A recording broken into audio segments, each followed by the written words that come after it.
la dangerosité du tarot. Et à côté, nous avons donc nos amis, un couple béni du sud de la France, en la personne de Valérie et Virgile, qui vont nous expliquer un petit peu rapidement leur témoignage, d'où ils viennent, peut-être ceux qui ne les connaissent pas. Et je fais intervenir eh bien, des chrétiens, des ministères, ça va venir prochainement, sur plusieurs sujets. Et ce soir, un sujet qui est quand même assez intéressant, n'est-ce pas, c'est les tarots et l'horoscope. Parce que malheureusement, quelques chrétiens encore, peut-être sont mal enseignés et n'ont pas peur, n'ont pas honte, ne craignent absolument pas Dieu.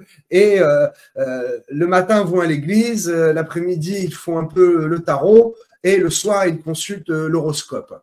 Donc, il faut éclaircir un petit peu tout ça, je pense que c'est important, avec la parole de Dieu. Et puis surtout, eh bien, avec des protagonistes, voilà, Virgile et Valérie, qui, eux, sont passés par là, connaissent très, très bien la chose, même bien mieux que moi. Donc, ils vont pouvoir vous en parler dès maintenant. Je leur laisse la parole. Bonsoir. Bonsoir. Donc, oui, c'est vrai qu'on est passé par le monde. Et dans le monde, on a pu expérimenter pas mal de choses dans le New Age. Et c'est là qu'on a fait un peu nos armes, on va dire, avant de venir à Christ. Et c'est en venant à Christ qu'on a compris vraiment quels étaient les dangers et aussi pourquoi le New Age avait autant de succès. Surtout avec les jeux, tout ce qui est jeux, tarot, divination, astrologie, qui paraissent anodins puisqu'on se dit c'est un jeu de cartes et c'est rien, c'est un support. Mais il faut aller voir tout ce qu'il y a derrière. Et c'est là où, en fait, souvent, les personnes minimisent la puissance des tarots, la puissance des jeux de cartes, la puissance des oracles. Satan se sert vraiment de ce support pour pouvoir attaquer aussi bien les chrétiens que les gens du monde. Donc, c'est là qu'il faut vraiment être très attentif et ne pas faire n'importe quoi. Surtout quand on est chrétien. Là, il peut y avoir des risques et on n'a pas vraiment conscience que ça peut être aussi dangereux, quoi. Ok, alors comment ça se passe le jeu de tarot? Parce que je crois qu'il y a 2 jeux de tarot. Hein. On peut jouer aux cartes. Bon, c'est un divertissement en soi, mais il y a le tarot divinatoire. C'est ça, Virgile? Oui. Alors avant d'entrer dans le détail du tarot, je voulais juste dire une ou deux petites choses, si tu permets. Oui, bien sûr. À savoir que il y a une citation que j'aime beaucoup de Blaise Pascal, qui était un mathématicien et un philosophe du XVIIe. Il disait qu'il y a un vide en forme de Dieu dans le cœur de chaque homme. Et c'est ce vide qui est en fait une quête spirituelle que chacun va chercher à combler à sa façon. Certains vont dans la religion, d'autres dans la relation avec Dieu, d'autres dans le New Age, l'ésotérisme, etc., etc. Et donc parce qu'on a l'habitude chez les évangéliques, en tout cas, comment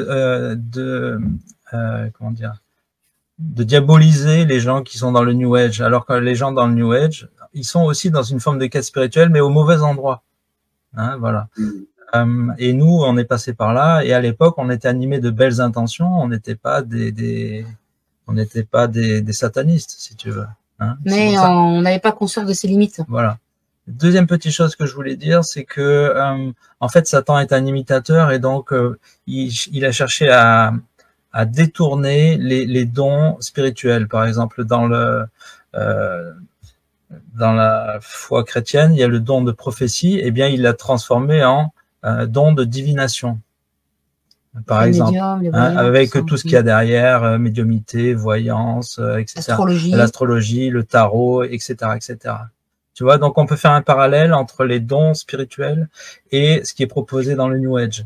Et certaines personnes, donc, qui sont attirées par le surnaturel, comme certains chrétiens et notamment des chrétiens qui sont charismatiques, sont intéressés par les dons spirituels. Et bien de la même façon, dans le New Age, il y a des personnes qui sont intéressées par ce surnaturel à travers, eh bien, donc ce qu'on vient de citer, hein, la canalisation, divination, astrologie, etc., etc. Okay. Oui, je souligne ce que tu disais. Effectivement, c'est des personnes qui ne pensent pas faire à mal, Et non.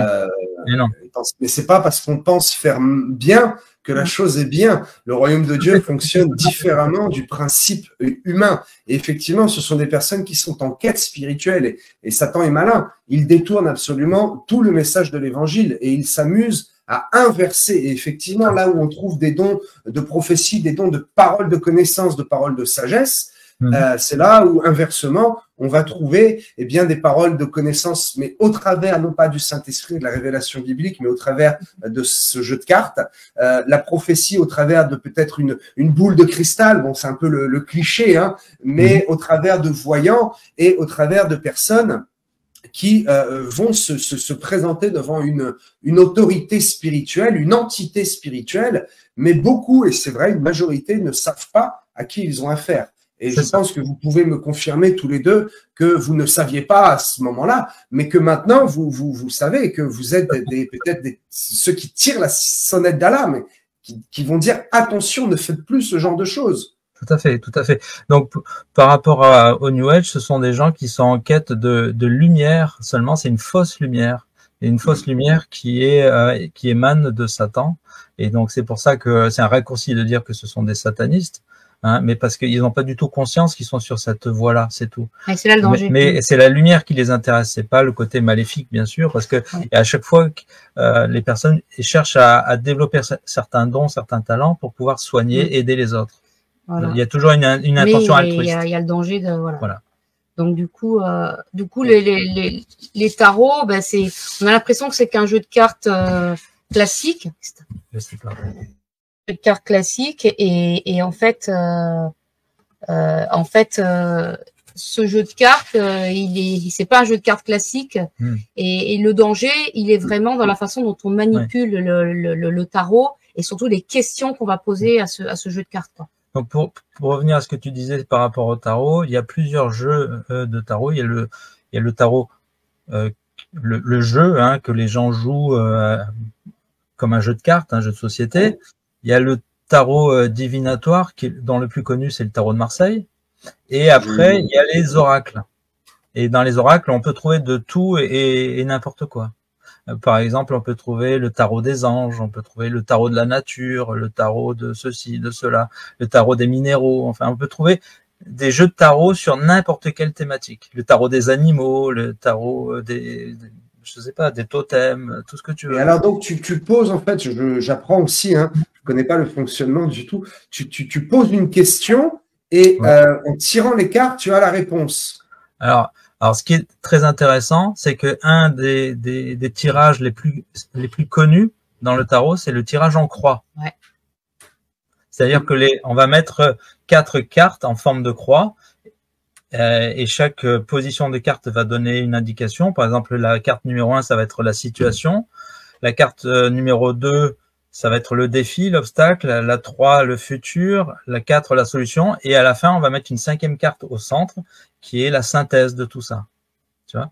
Mais donc déjà, le fait d'être dans une logique de tirage en croix, il y a un clin d'œil aussi. Ouais, c'est troublant. Et en fait, la personne va venir vers toi. Elle va dire, voilà, j'ai besoin de savoir, par exemple, pour mon travail, ce qui va se passer. Donc, on va poser des questions. Et en fait, en fonction de ce que vont donner les cartes, de l'interprétation, du symbolisme des cartes. Voilà, on va avoir plus ou moins une solution. Quand on travaille sur un tarot, ce qu'on comprend, nous, maintenant, avec le recul, en étant en Christ, c'est dès l'instant qu'on prend un jeu de cartes, que ce soit un tarot, un oracle, on est en présence d'une entité satanique qui va aider à trouver une solution ou qui va aider à apporter une réponse. Wow. Une entité satanique sur chaque carte, c'est très fort. Sur chaque jeu. D'ailleurs, tu peux donner l'exemple de témoignage de la FNAC? Oui. Alors justement, pour en revenir juste à ça, moi j'ai vécu quelque chose il y a quelques mois, parce que pendant quelques temps, avant de venir à Christ, je tirais les cartes. On avait peut-être tous les deux, on devait avoir une centaine de jeux de tarot, de cartes, que ce soit des oracles, des tarots divinatoires. C'est vrai que les jeux sont très beaux, ils sont très bien faits, il y a des belles couleurs, il y a des belles cartes, il y en a qui sont dorées, il y en a qui sont des séries limitées. Ah, tout est fait pour attirer les gens, c'est incroyable. Et en fait, quand je suis allée à la FNAC avec Virgile l'autre jour, on a voulu aller au rayon des Bibles. Alors, le rayon des Bibles, il est juste à côté, ils mettent les Bibles à côté de tout ce qui est ésotérisme. Hein, donc, c'est vraiment à côté. Et le Seigneur m'a dit, regarde. Et je lui dis, oui, qu'est-ce qu'il y a? Et en fait, devant le rayon de tout ce qui est New Age, ésotérisme et tout ça, il y avait une armée de démons qui étaient positionnés comme des soldats. Et le Seigneur m'a montré, m'a dit, regarde, chaque fois que quelqu'un va aller chercher un livre, va aller chercher un oracle, va tirer le livre, va le prendre, il prend un démon qui est associé avec. Et il le ramène chez lui. Ouais. Et là, waouh, j'ai vu. Je suis restée comme ça, devant le rayon. Je dis à Virgile, il m'arrive un truc là. Je dis, c'est incroyable, le Seigneur vient de me montrer quelque chose. Et en fait, voilà, chaque fois qu'on ramène ça, qu'on récupère un jeu de cartes de quelqu'un, que ce soit dans la famille, même si c'est un objet qui est dans un tiroir, on a un démon à l'intérieur de notre maison qui est associé à ce jeu de cartes, à ce livre, à tout ça, quoi. Si nos yeux spirituels étaient ouverts, en l'occurrence là ça a été le cas, on prendrait conscience qu'il y a vraiment ce qu'on appelle le monde des esprits, le monde spirituel existe vraiment. C'est terrible, terrible. Je pense à ce que nous dit la parole de Dieu dans Lévitique, dans Deutéronome, où c'est vraiment un péché très très grave. Ça fait partie des 10 commandements. Tu honoreras ton Seigneur, ton Dieu. Dieu est un Dieu jaloux. Et quand on se tourne vers ces divinités-là, qu'on pose une question finalement à un jeu de tarot et qu'on va chercher la solution dans la voyance, dans l'horoscope ou dans le tarot, eh bien Dieu, on le met de côté, on ne le met plus en premier. Et je pense à Lévitique 19, 31, qui nous dit de ne pas se tourner, absolument de ne pas se tourner vers les devins de peur, et là c'est une précision, de se souiller avec eux. Donc il s'agit là vraiment d'une souillure spirituelle. Lévitique 20, 27 nous dit que c'est interdiction de se, alors il y a 2 traductions, mais le mot est fort, de se livrer à la divination. Ça veut vraiment dire que on se livre et on laisse, on disait tout à l'heure, des portes ouvertes finalement à un esprit de divination. Et Lévitique est clair, cela est puni de mort et de lapidation parce que c'est très très grave. Et ça vient des Babyloniens en fait à l'époque qui avaient pour coutume d'avoir beaucoup de faux dieux et de se livrer à la divination. Cet exemple de cette femme. Je vais retrouver le verset biblique dans Actes, cette femme donc qui a un esprit de divination et Paul et Silas qui se retournent et qui chassent le démon. Donc on voit bien ici que la divination, celui qui fait de la divination et qui ne se trompe pas, a un esprit en lui. Et c'est bien un problème puisqu'on a affaire lorsqu'on se soumet à des voyants, même à des astrologues. On a affaire à des personnes qui trafiquent, en le sachant ou en ne le sachant pas, mais qui trafiquent avec les démons et qui sont possédés, clairement. C'est l'esprit de Python. C'est l'esprit de Python, selon la parole de Dieu, c'est exactement ça. Ça porte un nom, c'est un esprit de Python. Et je pense, alors je l'ai sous les yeux depuis tout à l'heure, j'avais préparé le verset dans ma Bible, ici même, dans Ésaïe 47, verset 13. Tu t'es fatigué à force de consulter. Qu'il se lève donc et qu'il te sauve, ceux qui connaissent le ciel, qui observent les astres, qui annoncent d'après les nouvelles lunes ce qui doit arriver. Qu'ils te sauvent eux-mêmes. Et en l'occurrence, eh bien, ils n'en sont pas capables. Il n'y a que Dieu qui sauve. Tout à fait, tout à fait. Et l'horoscope, c'est pareil, parce qu'en fait, on va aller chercher soi-disant son signe d'horoscope. Et en fait, tout ce qu'on va lire, ça, on va proclamer quelque chose. Le fait de lire l'horoscope sur n'importe quel signe, on proclame quelque chose qui va arriver. Et du coup, on limite et en fait, on est en train de jeter une malédiction sur soi-même, quoi. On se maudit, quoi. Oui, bon, même si ça paraît innocent, juste le fait d'aller lire, certains vont dire il n'y a pas de mal, c'est par curiosité. Mais là, en l'occurrence, je dis souvent c'est une bonne curiosité. Mais là, c'est une curiosité malsaine. Et c'est tout à fait vrai ce que tu dis, c'est ultra spirituel. Parce que le fait d'aller lire, le fait d'aller consulter, c'est se soumettre à une autorité divinatoire. Et finalement, c'est accepter peut-être que finalement, ce qui est écrit, ce qui est ce qui est dit dans le monde de la voyance, au travers des cartes, au travers de l'alignement des astres, eh bien, c'est probablement vrai. Non, ce qui rend vrai les choses, et parfois, eh bien, ça arrive vraiment, c'est le fait de s'emparer de cette vérité et d'y croire. Et inversement, comme nous dit la parole de Dieu, qu'il soit fait selon votre foi, eh bien, Satan est malin aussi. Il utilise aussi ces choses-là. Et celui qui se soumet à la boule de cristal, à la voyante, à la divination par les mains, eh bien, se soumet non pas à l'esprit de Dieu, mais à un esprit satanique. Et je connais personnellement, beaucoup de gens du voyage le font, et je connais quelqu'un personnellement. J'ai essayé de m'entretenir une femme avec elle, et c'est très très compliqué parce qu'elle-même fait les lignes des mains et me dit mais ce n'est pas mal, c'est une science, on fait ça, c'est culturel, on fait ça depuis des années. Et le matin, alors elle va à l'église et puis l'après-midi, elle lit la ligne des mains. Et c'est très très dangereux parce que on n'adore que Dieu et on ne peut servir qu'un seul maître. C'est ça. Alléluia. En fait, j'aime à dire que dans le domaine spirituel, il n'y a pas de petits jeux sans conséquences, tu vois. Et à partir du moment où tu lis ton horoscope, que tu fais un tarot divinatoire ou des oracles ou quel que soit ce que tu fais, tu ouvres une porte, hein, où il y en a qui parlent même que tu mets en place une piste d'atterrissage des démons chez toi, tu vois. C'est complètement ça. Et ce qu'il faut savoir aussi, c'est que tu crées un lien d'âme avec le tarologue, tu crées un lien d'âme avec l'astrologue, tu crées un lien d'âme avec n'importe quel praticien du New Age, un lien d'âme qui est comparable à un lien d'âme que tu crées avec une personne avec qui tu ferais l'amour. Tu vois? Oui, c'est très fort ce que je dis, j'en ai conscience, mais c'est pour marquer aussi les esprits. Tu crées un lien d'âme avec un astrologue, avec un tarologue, avec peu importe le praticien, qui est similaire à celui avec lorsque tu fais l'amour avec quelqu'un. Et le pire, c'est que tu récupères tout ce qu'il a sur lui aussi. Oui, tu récupères ses démons, ses esprits, ses malédictions, etc. Et toutes les personnes qu'il a été en contact, comme une maladie en fait, c'est pareil. C'est maladie.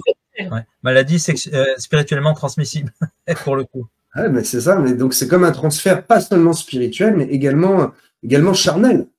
Oui, tout à fait. Dans la chair. Nous, il a fallu qu'on demande au Seigneur qu'on coupe tous les liens avec toutes les personnes qu'on avait reçues au cabinet, toutes les thérapies qu'on a fait, toutes les formations qu'on a fait. Il a fallu qu'on coupe les liens. On a jeté 2 à 3 mètres cubes de livres et donc une centaine de jeux de tarot qu'on avait là, etc., etc.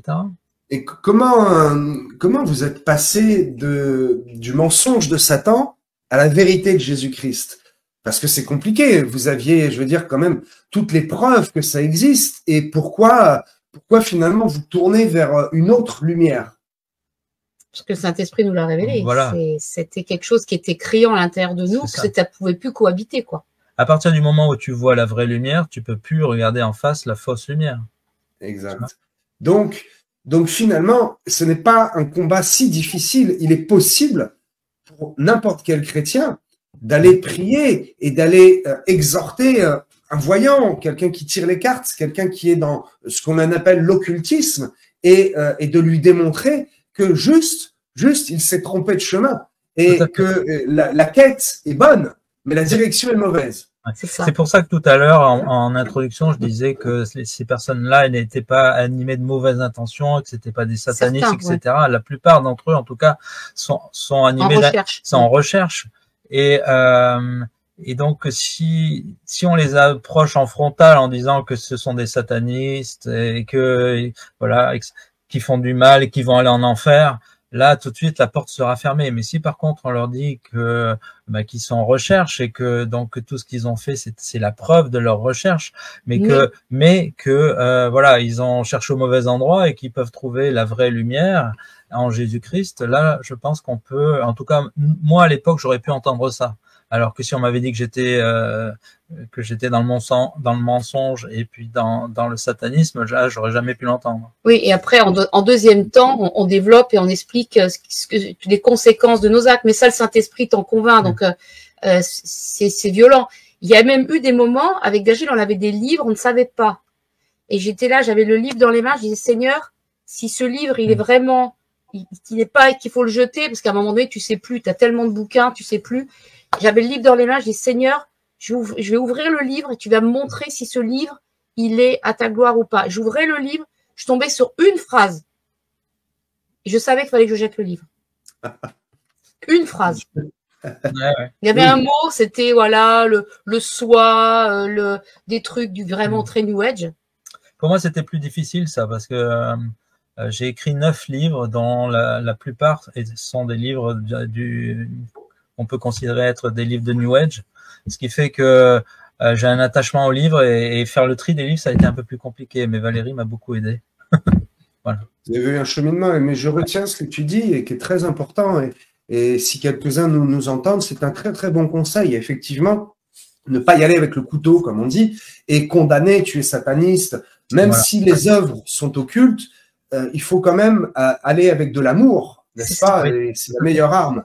Et leur expliquer avec amour, ne pas utiliser ces mots qui, même si il y a quand même une part de vérité. En tout cas, il ne faut pas aller les brusquer avec ces mots-là parce qu'eux-mêmes ne le savent pas. Et si tu arrives et tu dis tu es sataniste et tu vas mourir, même si c'est la vérité, le gars n'entendra pas. C'est clair. Alors qu'effectivement, tu as eu le très bon mot. Ce n'est pas la bonne lumière, hein, c'est ça que tu as dit.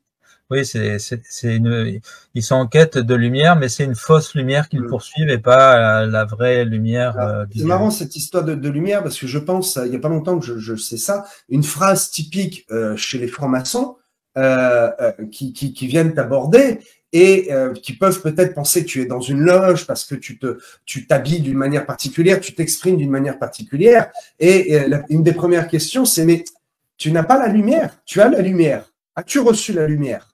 Et eux appellent aussi ça la lumière. Parfois, c'est malheureusement la lumière des ténèbres et ce n'est pas la lumière de Jésus-Christ. Voilà. Donc, effectivement, ton conseil est très, très judicieux et j'invite tous nos auditeurs, tous ceux qui nous regardent, à prendre ce bon conseil et bien peut-être à aller évangéliser ces personnes-là, mais d'une manière différente. Ne pas aller les juger. Oui, après ceux qui font des sacrifices à des plus hauts degrés, ils le savent ce qu'ils font. Ils savent où ils sont. Ceux-là, ils savent ce qu'ils font. Mais les gens qui essaient d'aider les autres, c'est vrai qu'il va falloir y aller dans un premier temps avec l'amour, puis après leur expliquer, et puis Saint-Esprit fera son œuvre. C'est si on bombarde direct, si on est directement, on va tout casser, on va tout fermer. Il faut y aller avec l'amour, il faut expliquer et pas y aller direct avec la condamnation, mais que le Saint-Esprit fasse son travail. Et nous, on l'a vu, le Saint-Esprit, il a fait le travail. On était attachés tous les deux à ce qu'on avait. Moi, j'avais acheté un joli, je me rappelle, j'avais un joli tambour chamanique avec un dessin gravé qui était magnifique. Mais en fait, tu m'aurais demandé quelques mois avant de le jeter, de le brûler. Je t'aurais dit non, mais ça va pas, non, mais j'y ai payé 300 €, quoi. Ouais. Et en fait, ce tambour, quand j'ai compris le cheminement, ça s'est fait à l'intérieur de moi sans que je m'en rende compte. C'est le Saint-Esprit qui agit. Je l'ai pris, je l'ai mis au feu, on l'a brûlé. Il y a eu des flammes, je te dis même pas. Hein, t'as l'impression que tu avais brûlé tellement l'esprit du tambour qui était dedans s'est manifesté. Ouais. Mais c'était normal. J'ai pas eu besoin de lutter contre ça. Ouais. En fait, c'est un cheminement, bien sûr. C'est le Saint-Esprit qui convainc. Et donc, la meilleure façon de convaincre quelqu'un qui est dans le New Age ou quelqu'un qui nous écoute et qui a encore des doutes, eh bien, c'est d'abord d'aller à Christ.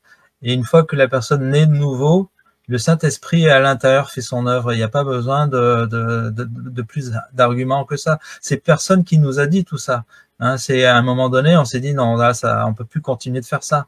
Moi, je faisais des formations d'hypnose, c'était mon gagne-pain principal. Du jour au lendemain, j'ai décidé non, je peux plus continuer de former des gens à l'hypnose.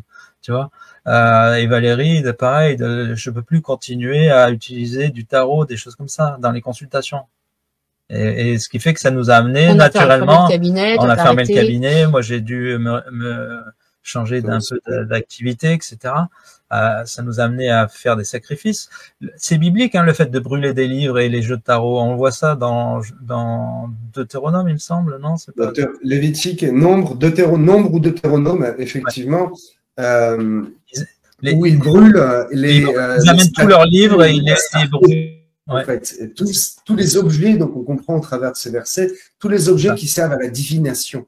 il passe par le feu. Et c'est très spirituel, parce qu'il s'agit non pas seulement d'un feu qui brûle, mais il s'agit de passer par le feu du Saint-Esprit et d'offrir ça comme étant un sacrifice à Dieu. Parce que les personnes qui utilisent ces objets-là, en l'occurrence ton tambour, même si tu l'as fait librement, eh bien, c'est quand même reçu comme étant un sacrifice, quelque chose que tu abandonnes, d'accord, et que tu donnes à Dieu. Comme tu l'abandonnes, eh bien, tu le donnes à Dieu. Et je vous félicite vraiment parce que vous étiez vraiment des personnes sincères dans une vraie quête de vérité et une vraie recherche de vérité. Et je loue le nom de l'Éternel parce que cette vérité, vous l'avez trouvée, en l'occurrence, en Christ, n'est-ce pas?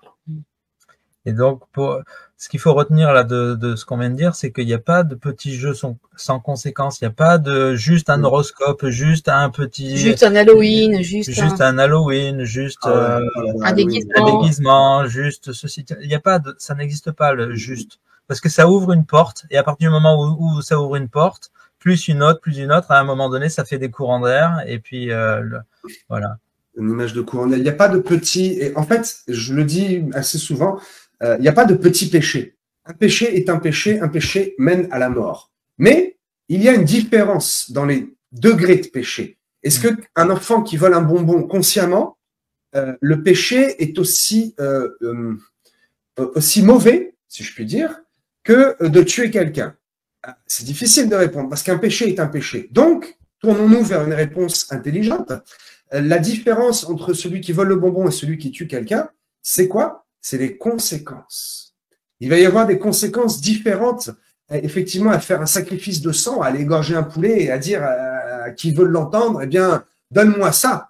Là, il va y avoir une conséquence avec la personne qui, effectivement, va innocemment lire son horoscope ou déguiser son enfant pour Halloween ou se faire des petits tatouages éphémères le jour d'Halloween avec une tête un peu de démon. La différence, effectivement, ce sont les conséquences. Et quelqu'un qui va fêter Halloween, j'en ai connu en l'occurrence des personnes qui n'ont jamais voulu entendre parler de Dieu, mais qui croyaient qu'il y avait un Dieu, une divinité, et que je leur disais, mais quand tu te maquilles comme ça, que tu te mets des cornes de démon, tu invoques sur toi un démon. Et ils rigolaient. Mais aujourd'hui, j'en ai la confirmation, j'en ai la conviction, et je pense que vous pouvez confirmer aussi, quand tu as vu, Valérie, ces personnes qui prenaient les livres, et une armée de démons qui étaient là, prêts à sauter. Et sur chaque carte de tarot qui correspond à une divinité, eh bien, il y a un démon qui se cache derrière et qui attend juste qu'on ouvre la porte. C'est ça. J'ai fait un voyage au Mexique il y a quelques années. On était parti avec un groupe de Reiki faire un voyage au Mexique. Quand je suis rentrée de mon voyage au Mexique, j'ai ramené avec moi une indienne du Mexique. Et pendant 1 an, je faisais mes soins énergétiques. Enfin, j'ai ramené spirituellement. Quand une sorcière. Ouais, c'était pas une sorcière. Elle était, en fait, je la voyais. Chaque fois que je faisais mes soins énergétiques, dans l'esprit, je la voyais. Je voyais ses pieds, je voyais le bas de sa robe, je voyais son jupon. Et à chaque fois que je faisais un soin énergétique, elle était là pour m'aider. À l'époque, je disais, tiens, c'est super, j'ai quelqu'un qui m'aide à faire des soins énergétiques. Elle était debout à côté de moi. Et un jour, elle m'a dit, tu n'as plus besoin de moi, je pars. Mais je la voyais physiquement dans mon esprit. C'était incroyable. Elle avait des tresses. Qui prenait une forme physique et qui était là à tes côtés. Elle était là. Ouais.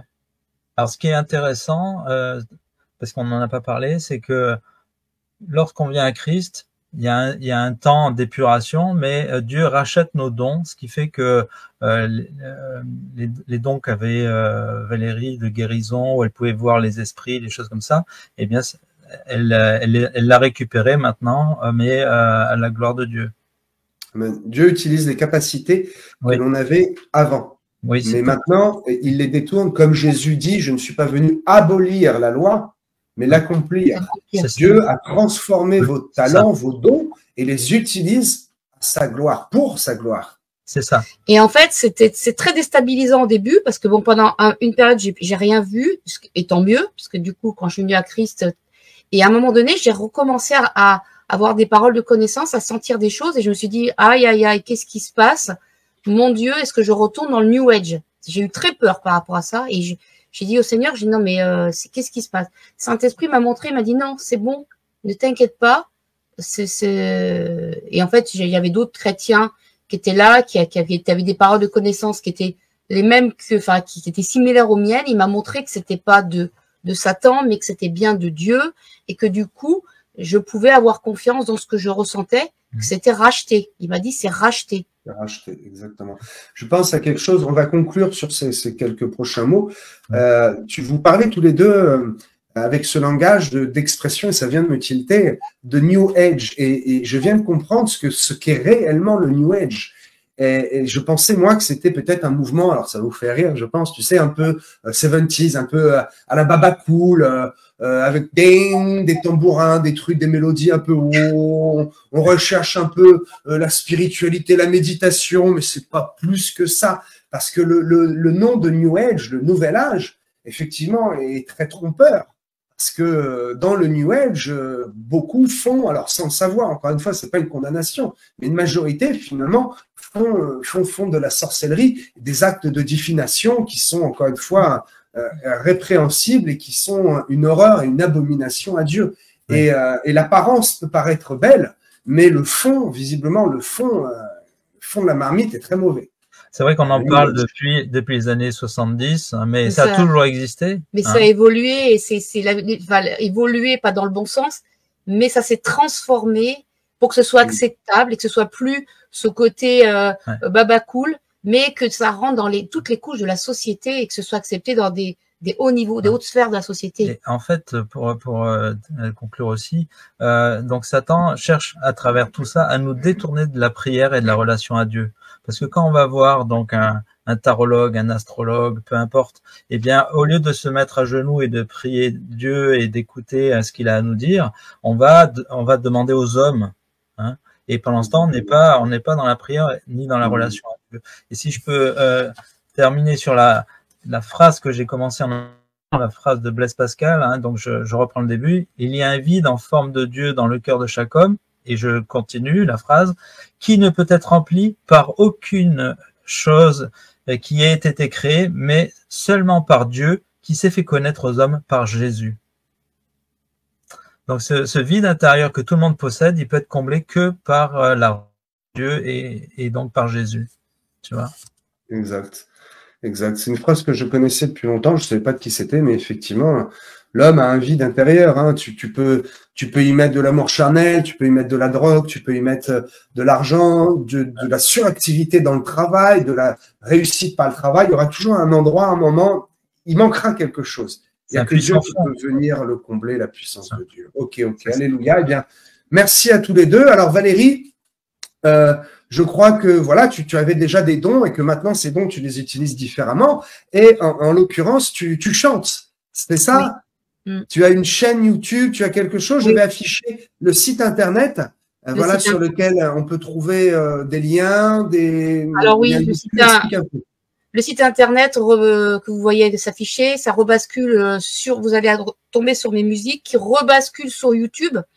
Il y a déjà 6 chansons. Il y en a une 7e qui arrive samedi pour le 2e album.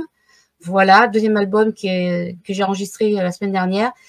Et du coup, allez vous abonner. Si vous allez sur YouTube, vous tapez juste @agapesson34 sur YouTube. Allez vous abonner, partager. C'est vraiment, le Seigneur m'a demandé de libérer les captifs à travers la musique et de toucher les gens, de ramener les gens à Christ dans le royaume par la musique. Donc, partagez, ça peut toucher des personnes. La musique, c'est aussi un biais tellement puissant pour toucher les gens. Il y a un nouvel album. Un nouvel album, oui, qui sort. Donc, à partir de samedi, la première chanson. Et je suis sur toutes les plateformes, Spotify. Je suis même sur Top Music chrétien, voilà. J'ai vu ça tout à l'heure. Ouais. Depuis 2 jours. Et voilà, donc partagez. Super. Encouragez notre sœur Valérie. Vous mettez un j'aime, vous vous abonnez à la chaîne, ça ne coûte rien, ça encourage vraiment. Et surtout, je le dis toujours, ça donne de la visibilité. C'est ça. Et je le redis, Dieu utilise les talents qu'on avait avant, mais les utilise à sa gloire maintenant. Et la musique, je terminerai là-dessus, parce qu'on pourrait étendre le sujet très longtemps. La musique est très, très spirituelle. Hein, les woum, les dongs, tous ces trucs-là, c'est pour ouvrir, comme on dit, les chakras. Je pense que vous savez mieux que moi de quoi je parle.